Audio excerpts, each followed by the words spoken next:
Ты когда-нибудь видел, как ребенок рисует так, будто от этого зависит его жизнь? Если нет, досмотри эту историю до конца и обязательно поставь лайк, чтобы она не потерялась среди других. Лера сидела прямо на холодном бетоне возле старого автовокзала.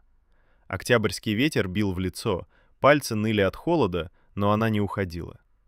Перед ней стояла старая фанерная доска, на которой лежали обугленные обломки угля и несколько листов желтой бумаги. Все, что у нее было.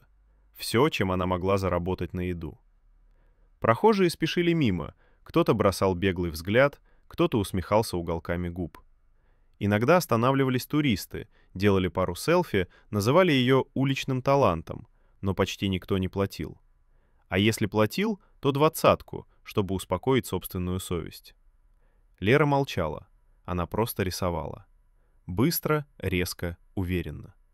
Каждое движение пальцев было точным, как выстрел. На бумаге появлялись лица, будто вырезанные светом. Женщины с усталыми глазами, дети, грузчики, продавщицы из ларьков. Она рисовала тех, кого другие не замечали. «Эй, смотри, художница нашлась!» — раздался визгливый смех. Трое мажоров вышли из черного «Мерседеса», припаркованного прямо у входа в вокзал. На них были пуховики дороже, чем все, что Лера видела в жизни. Один из них подошел ближе, наклонился и потянулся за ее рисунком. «Ты это сама?» — спросил он, вытягивая бумагу двумя пальцами, словно боялся испачкаться. Лера лишь кивнула. «Серьезно? Угольком?» Он хмыкнул и демонстративно сжал рисунок в ладони, превращая его в серую кашу. «Ты еще скажи, что зарабатывать так собираешься». Друзья разразились смехом. Другой мажор толкнул ее плечом. «Ну что, нарисуешь меня как богатого? Или ты только нищету умеешь передавать?» Лера не подняла глаз. Она знала, что если ответить, станет только хуже. «Эй, да ладно тебе», — сказал третий. «Посмотри, как она дрожит. Может, у нее талант? Давай закажем что-нибудь». Тон его был издевательским, но Лера понимала. Если они дадут хоть 100, это будет ее первый нормальный ужин за неделю. «Ладно», — сказал первый мажор, доставая телефон. «Нарисуй меня быстро и красиво. Ну, если умеешь». Он с ухмылкой встал перед ней, будто позировал для дорогого фотографа. Лера взяла новый лист, провела по нему пальцами, вдыхая пыль угля. Внутри щелкнуло. Привычное чувство работы — то единственное, что спасало ее от страха. Она начала. Резко, уверенно, хлестко. Контур, тень, акцент. 20 секунд, и лицо на бумаге уже оживало. 40, и стало слишком похожим. Еще 10, и он перестал улыбаться. «Чё за фигня?» — пробормотал мажор, видя собственные пустые глаза на рисунке. «Ты чё, издеваешься?» Он сорвал лист и метнул его на землю. «Я сказал красиво! А это что? Это реальность какая-то?» Лера не ответила. Она просто смотрела, как его дорогие ботинки раздавливают ее работу. В этот момент дорога перед вокзалом вспыхнула синими проблесковыми маячками охраны. Черные внедорожники выстроились в линию, будто охраняли президента. Из первого автомобиля вышел мужчина в длинном темном пальто. На вид лет 50. Идеально выглаженный костюм, блестящие туфли, аура человека, который привык отдавать приказы, не обсуждая. Мажоры моментально стихли. «Это он?» — прошептал один. «Серьезно? Он сюда приезжает?» Лера не знала, кто он, но она чувствовала. Этот человек не такой, как остальные. Он двигался медленно, уверенно, словно любая улица принадлежала ему по праву. Охранники проверяли периметр. Помощники суетились, держали планшеты, телефоны, бумаги. Вокзал замер, будто сама жизнь боялась шуметь. Мужчина обернулся и заметил Леру. Его взгляд задержался на ее руках, испачканных углем, затем на разбросанных по земле рисунках. На мажоров он даже не посмотрел.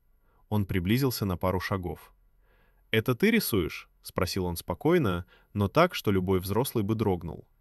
Лера едва заметно кивнула. Мужчина медленно достал из внутреннего кармана свой телефон, повернул его экраном к девочке и сказал мягко, но с ледяным высокомерием.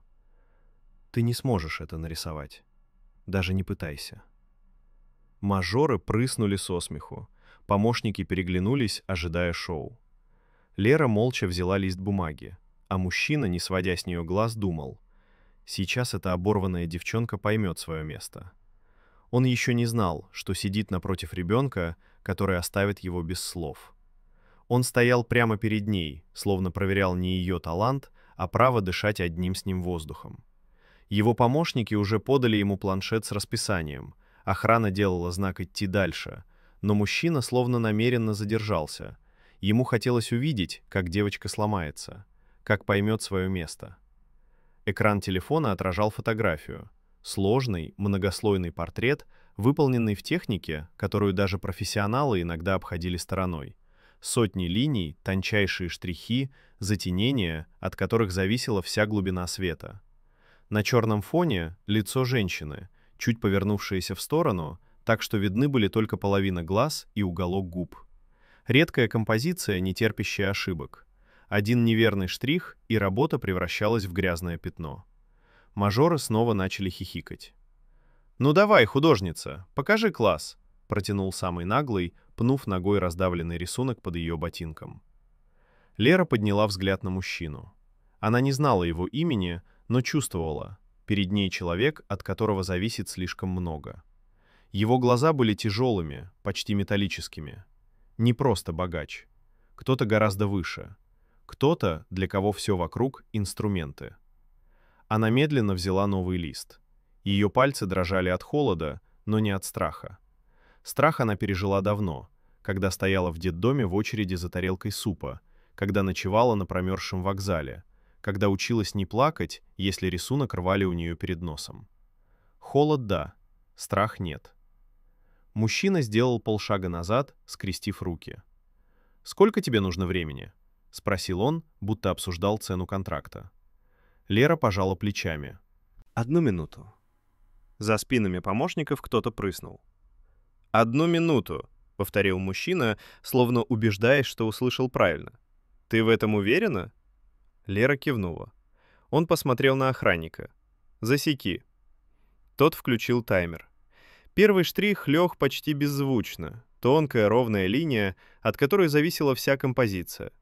Девочка наклонилась ближе, ее волосы упали вперед, закрыв щеки. Уголь в ее руках двигался так быстро, будто она не рисовала, а разговаривала линиями, не произнося слов. Прохожие начали останавливаться. Кто-то поднял упавший лист и увидел уничтоженный рисунок, пожал плечами и присоединился к толпе. «Ты смотри, она правда что-то делает», — прошептал один из мажоров. Уголь царапал бумагу сухим ритмичным звуком. Лера забыла обо всем. О холоде, о людях вокруг, о мужчине, который стоял перед ней в идеально выглаженном пальто.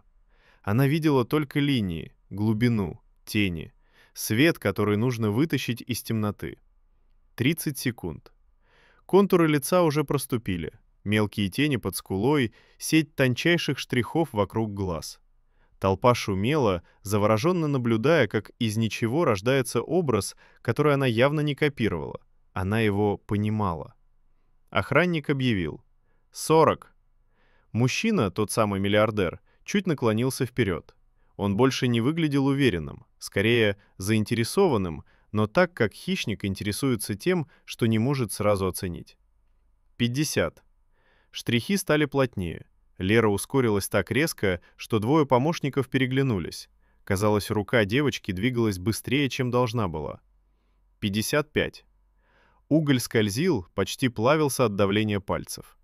Последний штрих она поставила так резко, что набежавшая кромка угля соскочила на ладонь, оставив длинную серую полосу.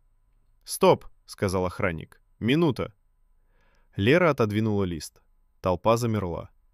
Миллиардер смотрел на рисунок долго, слишком долго для человека, который привык оценивать все за секунду. Над его бровями появилась едва заметная складка. Ни раздражения, нет. Недоверие. Как будто его собственные глаза могли его обманывать. «Этого...» — сказал он тихо. «Этого не может быть». Но это было. На бумаге точная, хрупкая, сложная копия изображения, которое он показывал.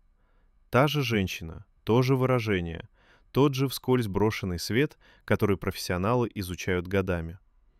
Но дело было не в точности. Лера добавила то, чего не было на фотографии — эмоцию. Едва заметную, почти призрачную, настолько тонкую, что обычный человек не уловил бы ее, но миллиардер увидел сразу. Женщина на рисунке была живее той, что была на экране. Это... Он не договорил.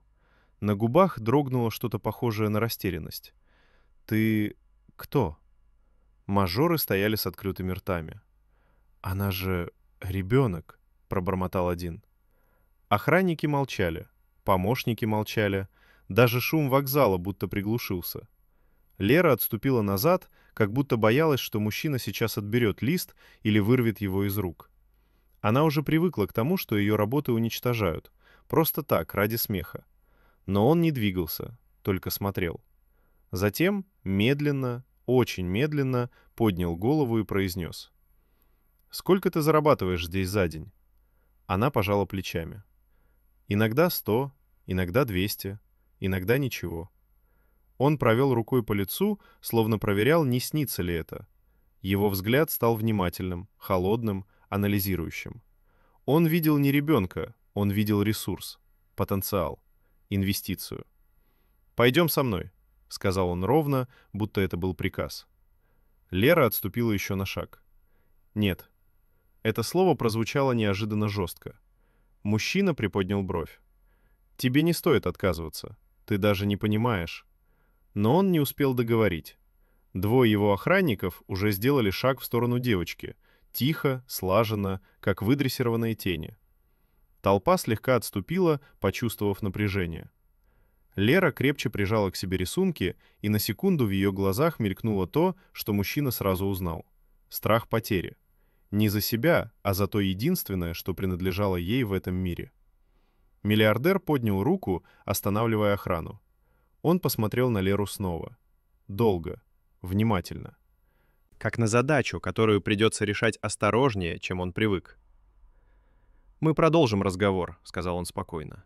«Ты талант, девочка, и таланты мне нужны». Он повернулся к своим людям. «Найдите мне все о ней, все, что только возможно». Охранники кивнули. Мажоры облегченно выдохнули. А Лера стояла среди серых листов, сжав пальцы до боли, и впервые за долгое время почувствовала не холод, опасность. Потому что этот мужчина не из тех, кто оставляет что-то незавершенным. Толпа еще не успела разойтись, когда первый помощник уже набирал кому-то номер. Его голос был сдержанным, но резким, будто он отдавал военный приказ. Охранники встали по обе стороны прохода, окружив пространство так, будто перед ними был не ребенок, а объект государственной важности. Лера стояла среди своих рисунков, мятых, грязных, скомканных под ногами прохожих. Ветер поднимал угольную пыль, и она оседала на ее пальцах, на лице, на рукавах старой куртки. Она смотрела на внедорожники, на зрачки фары, на людей в черном и понимала, если сейчас она сделает хотя бы шаг навстречу, ее жизнь перестанет принадлежать ей. Мажоры первыми сорвались с места, отступив в сторону, будто боялись оказаться рядом с девочкой, которая внезапно стала центром силы, превосходящей их карикатурное богатство. «Пошли, пацаны», — пробормотал один. «Это уже не наш уровень». Но они не ушли. Они просто отошли на безопасное расстояние, вытягивая телефоны, чтобы снять продолжение. На их лицах было что-то между страхом и восторгом. Смешная сцена с нищенкой неожиданно превратилась в событие, рядом с которым им хотелось быть. Миллиардер тем временем продолжал стоять неподвижно, словно изучал девочку не как человека, а как сложную конструкцию, которую нужно правильно разобрать по деталям. «Ты где живешь?» — спросил он. Лера промолчала. Помощник шагнул вперед, чтобы повторить вопрос, но мужчина поднял руку. «Я сам». Он сделал полшага ближе. «Я не собираюсь причинять тебе вред». Это звучало бы убедительнее, если бы позади него не стояли 4 мужчин, которые даже моргать казались обученными на курсах силовой подготовки. Лера сжала листы еще сильнее. «Я не обязана говорить вам ничего». Она не повышала голос, но в ее словах была такая твердость, что помощник, уже открывший рот для возражения, вдруг стушевался. «Хорошо, тогда я спрошу иначе». Голос миллиардера стал почти мягким. «Ты хочешь продолжать рисовать здесь? В холоде, среди помоев?» Она промолчала. «Ты же понимаешь, что тебе здесь никто не даст будущего». Она знала это лучше него. Но будущее, которое он предлагал, было еще страшнее. Охранник шепнул что-то мужчине. Тот кивнул, молча, но твердо. Помощник тут же достал планшет, провел по экрану, активировал камеру. «Нам нужно твое имя», — сказал он. «Хотя бы имя». «Не нужно», — ответила Лера. «Девочка», — помощник раздраженно выдохнул. «Так не работает». «А так я хочу». Миллиардер снова поднял руку, заставив помощника умолкнуть.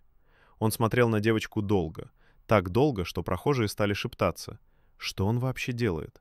Почему этот человек, который подписывает контракты на миллиарды, стоит здесь перед ребенком, словно пытается ее уговорить? Но он не уговаривал, он прикидывал, взвешивал, рассчитывал. И в лице его читалось одно. Ему не нравилось, что он чего-то не понимает. «Хорошо», — сказал он наконец. «Разговор на сегодня окончен». Охранники чуть повернули головы. Они не ожидали такого решения. Помощники замерли, планшеты в руках. Даже мажоры подняли брови. Но мужчина уже разворачивался к своим машинам, как будто и правда собирался уйти. И все бы закончилось, если бы Лера не заметила, как один из охранников наклонился к помощнику и тихо сказал: «Камеры с вокзала скачиваем. Найдем через соцсети, не переживайте». Ее руки дрогнули. Она шагнула вперед. «Не надо меня искать». Миллиардер обернулся на звук ее голоса. Лера стояла прямо, несмотря на холод, несмотря на страх, несмотря на то, что внутри все кричало убежать и спрятаться. «Я не вещь», — сказала она. «И не проект. И не выгодная инвестиция». У помощника дернулись губы, едва заметная усмешка. «Девочка, ты даже не понимаешь». Но Лера перебила впервые за всю жизнь, не дав взрослому доминировать. «Я понимаю лучше вас». Мажоры снова захихикали, но быстро замолкли, когда мужчина бросил на них взгляд.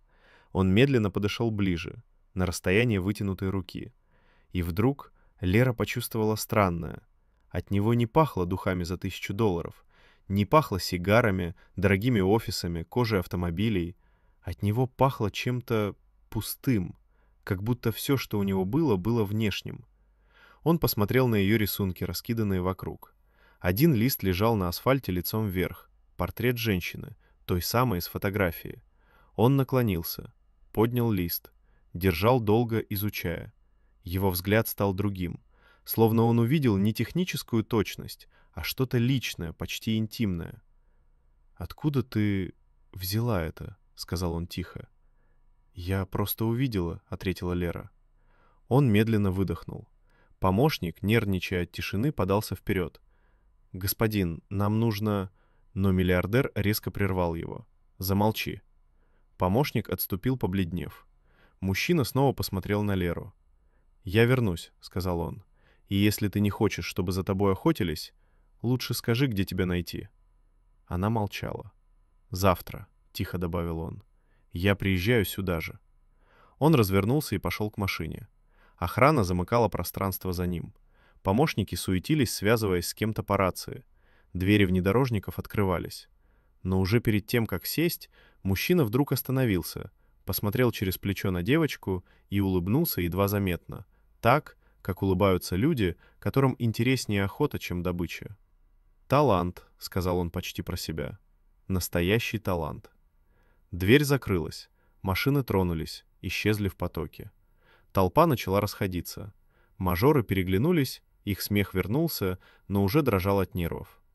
«Она влипла», — сказал один. «Ей крышка».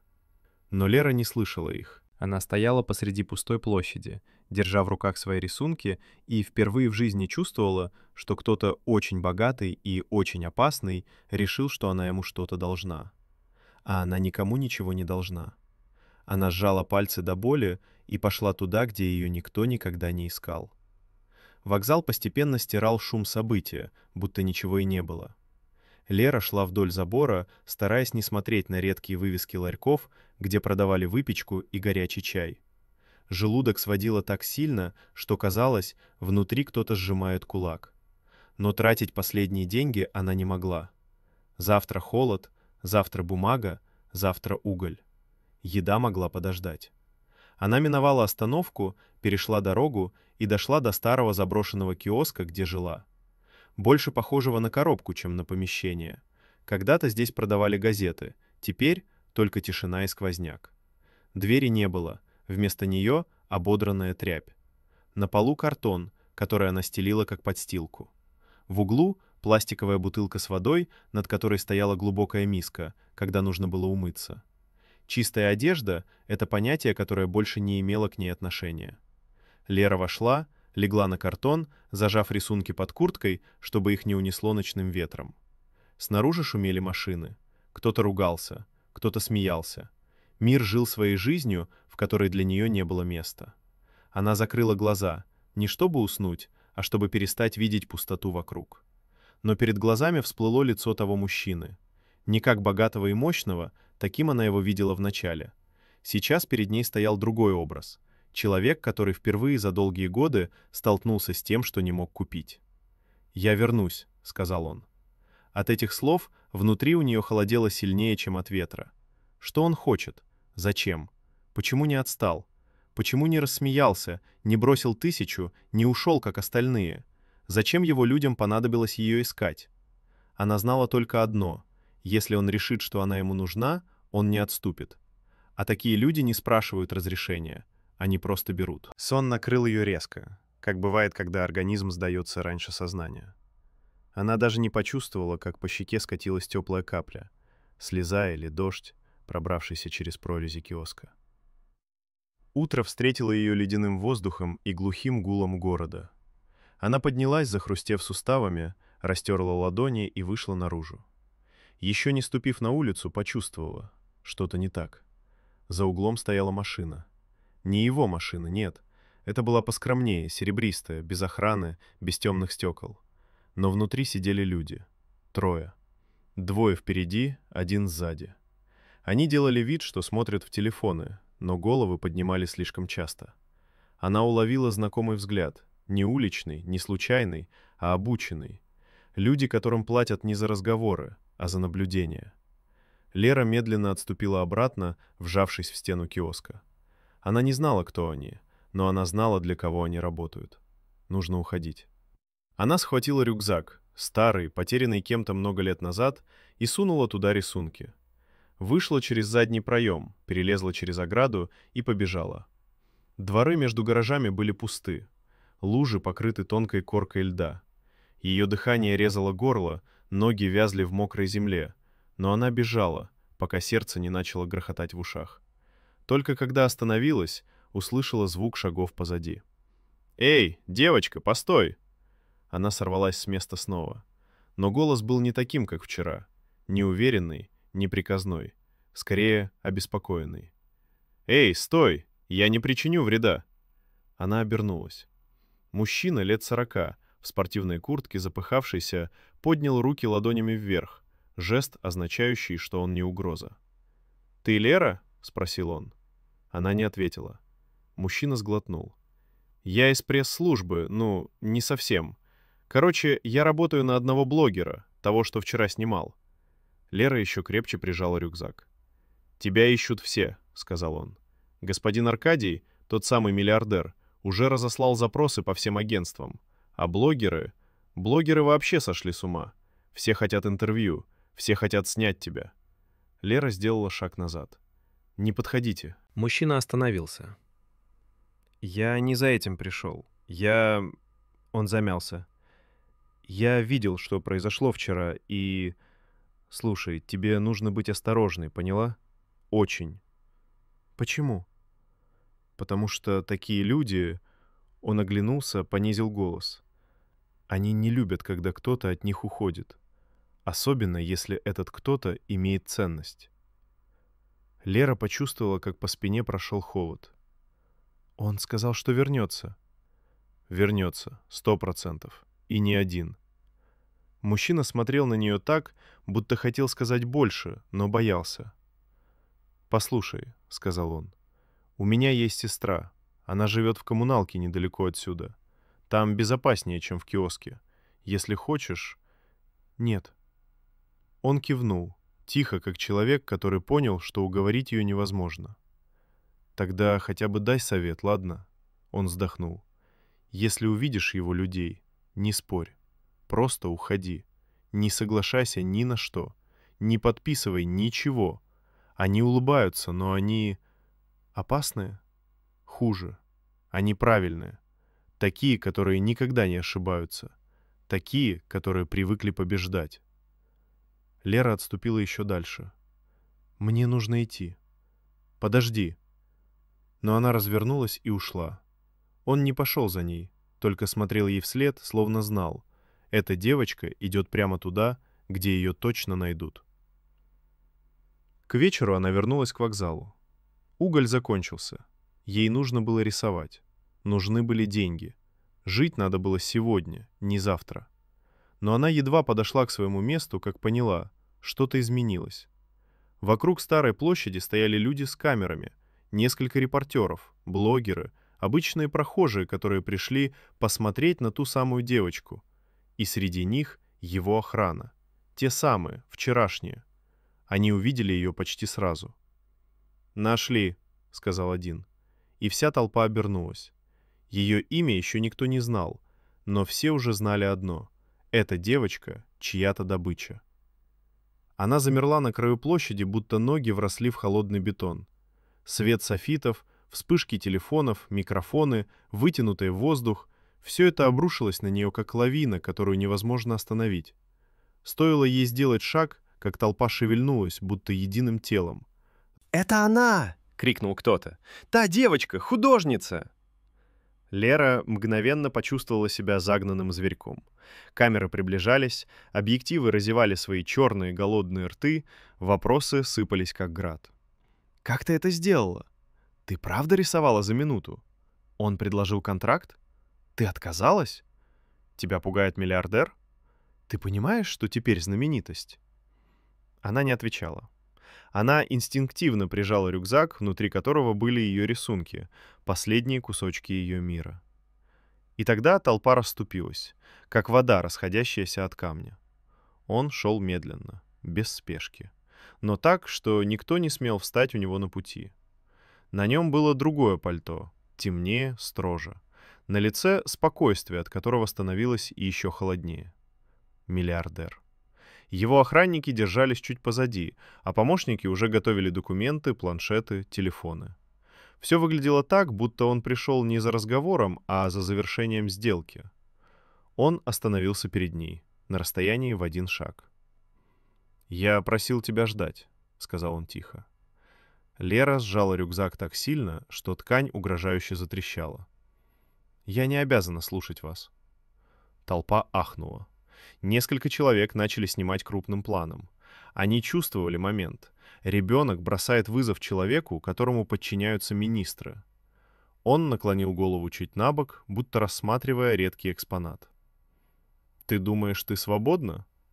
Она посмотрела прямо ему в глаза. «Да». Он улыбнулся. Тонко, почти невесомо. И так, как улыбаются люди, которые уже знают результат партии. «Значит, ты не понимаешь, что такое мир». Один из помощников сделал шаг вперед, держа в руках папку. «Мы подготовили предварительные условия. Ничего обязывающего. Просто участие в арт-фонде, возможное обучение, поддержка». «Поддержка?» — голос Леры дрогнул. «Вы вчера даже не спросили, есть ли мне где жить». Он поднял на нее глаза. Взгляд был ровным, чистым и абсолютно пустым. «Это не важно. Важно, кто ты можешь стать». Эти слова обрушились на нее неожиданно, как будто он не говорил о человеке, а о проекте, о ресурсе. Толпа снова шумела, журналисты тянули руки, блогеры кричали вопросы. Но Лера видела только его лицо, уверенное, собранное, словно маска. «Нет», — сказала она. Помощник скинул брови. «Нет? Но вы даже не посмотрели». «Нет», — повторила Лера. «Я ничего не подпишу». Толпа взорвалась шепотом. «Девочка», — сказал миллиардер мягко, но в его голосе прозвенела сталь. «Не годится принимать решения в состоянии страха». «Я не боюсь». «Ты думаешь, что не боишься, но это пройдет. Ты поймешь, что тебе нужен кто-то, кто направит». «Мне никто не нужен». Его глаза сузились. «Ах, вот как!» Он поднял руку. Охранники подошли ближе, оттесняя толпу. Их движения были спокойными, но в них чувствовалась сила, привыкшая решать все быстро и четко. «Девочка», — сказал он почти ласково, — «я не собираюсь делать тебе больно. Я хочу помочь.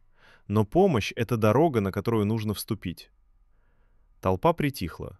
Даже мажоры, стоявшие в стороне, перестали хихикать. Лера чувствовала, как внутри что-то натянулось, как старая струна на грани разрыва.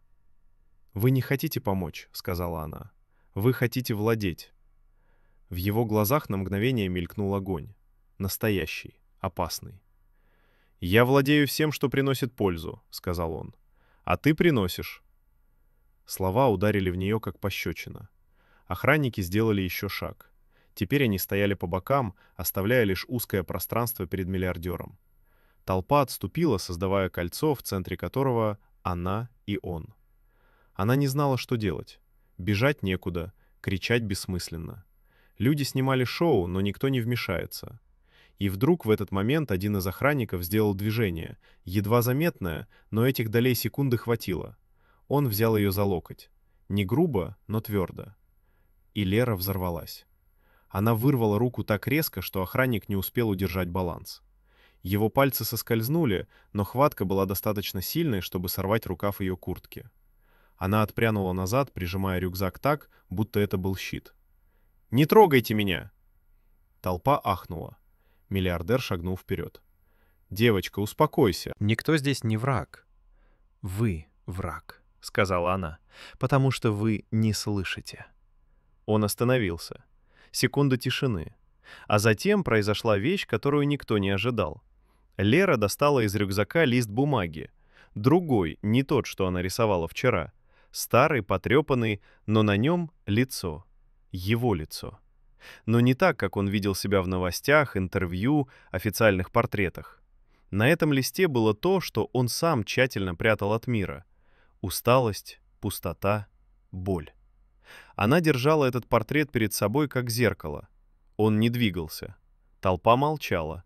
Даже камеры опустились. «Вот почему я не пойду с вами», — сказала Лера тихо. «Потому что вы не видите людей, даже себя». Он смотрел на рисунок так, будто мир под ним едва заметно дрогнул. Охранники переглянулись, помощники замерли. Миллиардер медленно поднял глаза на девочку. Взгляд был другим, слишком тихим, слишком честным. И от этого становилось только страшнее. Он стоял неподвижно, будто время вокруг перестало идти. Лера держала лист перед собой, и казалось, что между ними возникла прозрачная, напряженная стена, не из бумаги, а из правды, которую он всю жизнь избегал. Толпа все еще кружила вокруг, но теперь она не шумела. Люди смотрели на мужчину, который мог купить половину города, но не мог отвести взгляд от собственного, обнаженного на бумаге лица. «Где ты это взяла?» — спросил он, и голос его был не похож на вчерашний. Он звучал глухо, без уверенности, будто она забрала у него то, что давало ему власть. «Увидела», — ответила Лера. «Вчера». Он чуть моргнул, словно от удара. Помощник попытался вмешаться. «Господин, это манипуляция, она всего лишь... Замолчи», — сказал он тихо. Охранник сбился с дыхания, не понимая, что происходит. Лера медленно опустила рисунок, складывая его пополам и убирая обратно в рюкзак. «Зачем ты рисуешь это?» — спросил он. «Потому что это правда». Он провел рукой по волосам, будто пытаясь вернуть привычный образ. Человека, который контролирует каждую секунду своего существования. Но пальцы дрогнули, и это дрожание заметили все.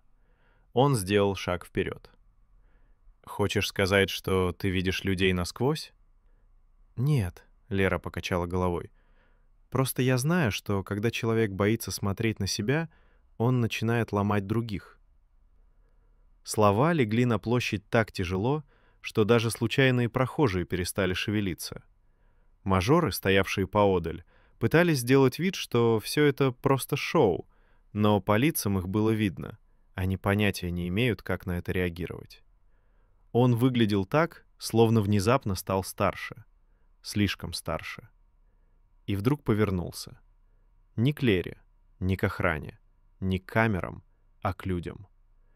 «Все уберите камеры», — сказал он спокойно. «Сейчас же». Толпа зашумела. Кто-то попытался спорить, требовать права снимать, но уже через секунду охранники двинулись вперед, закрывая объекты и убеждая людей разойтись. Лера и мужчина остались почти одни, лишь несколько охранников, которые держались на расстоянии. Он посмотрел на девочку так, как не смотрел ни на кого. Ни сверху, ни как на инструмент, ни как на ресурс. Просто как на человека. «Идем», — сказал он. «Мне нужно кое-что понять». Она резко покачала головой. «Нет».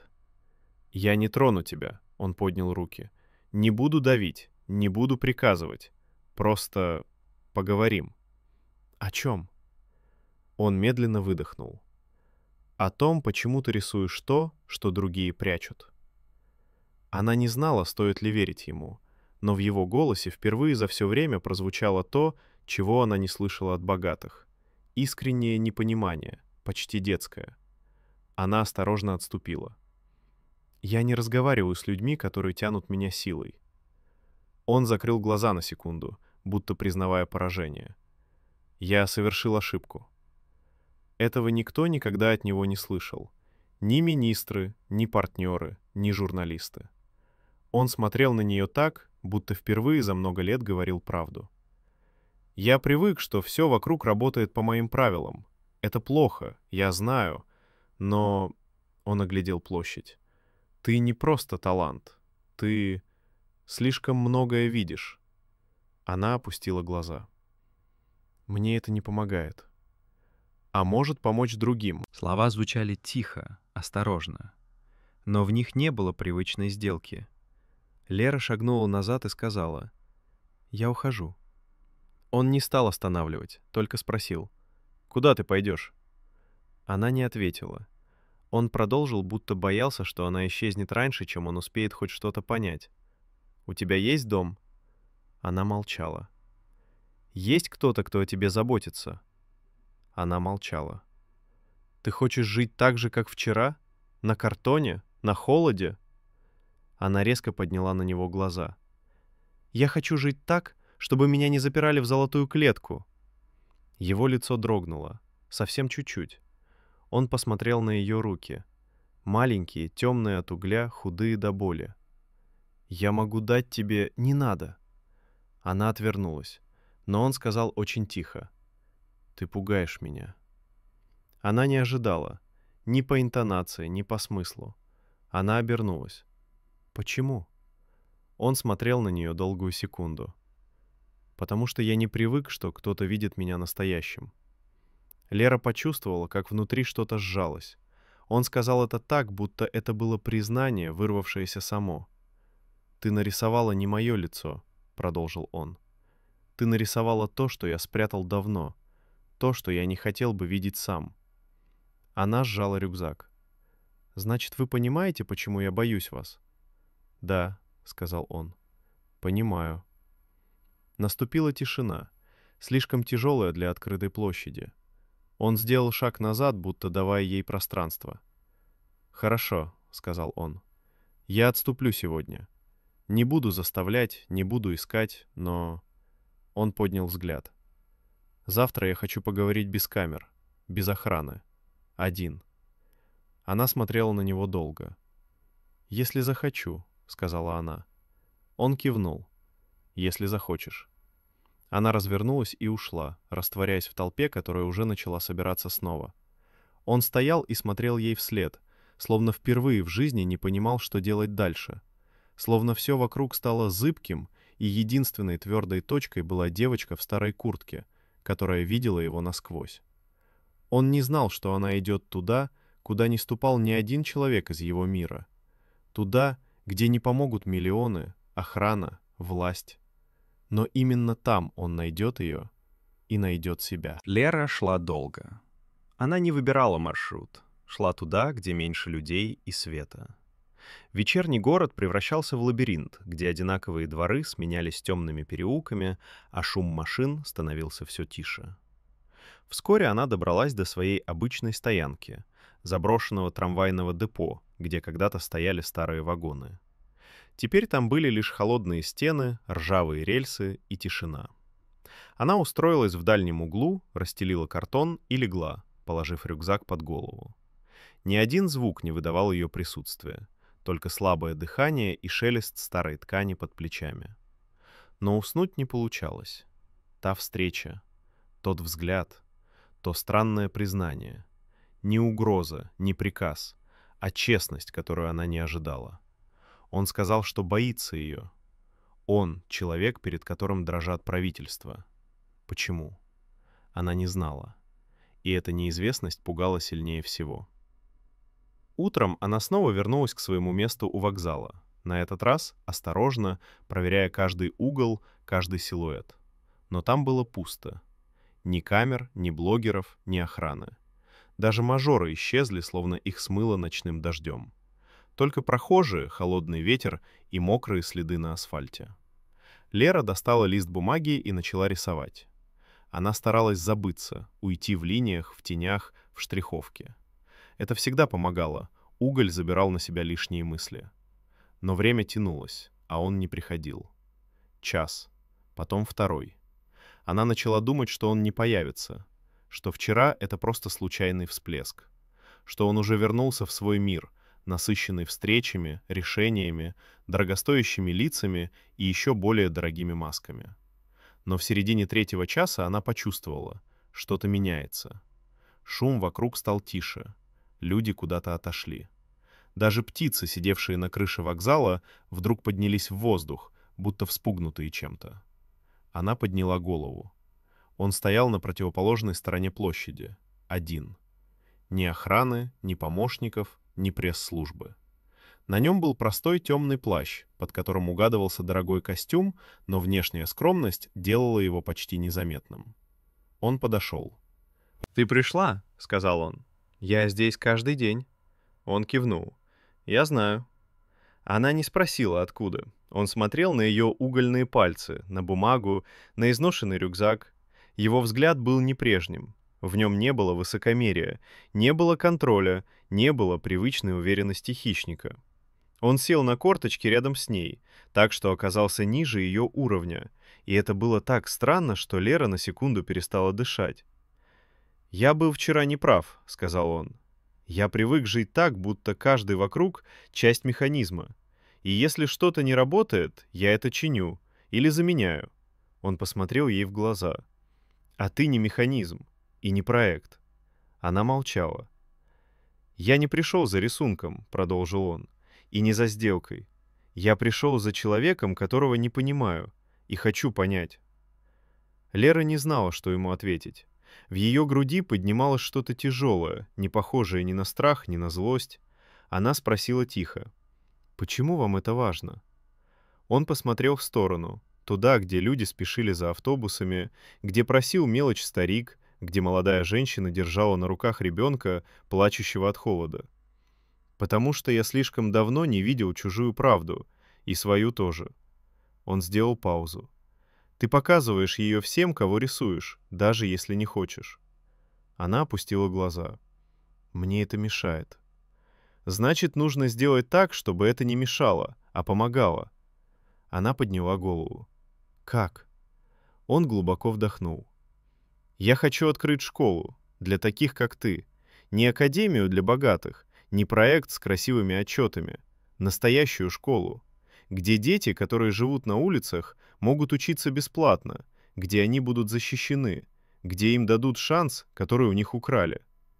Она слушала, не веря. Он продолжил. «Я могу построить здание.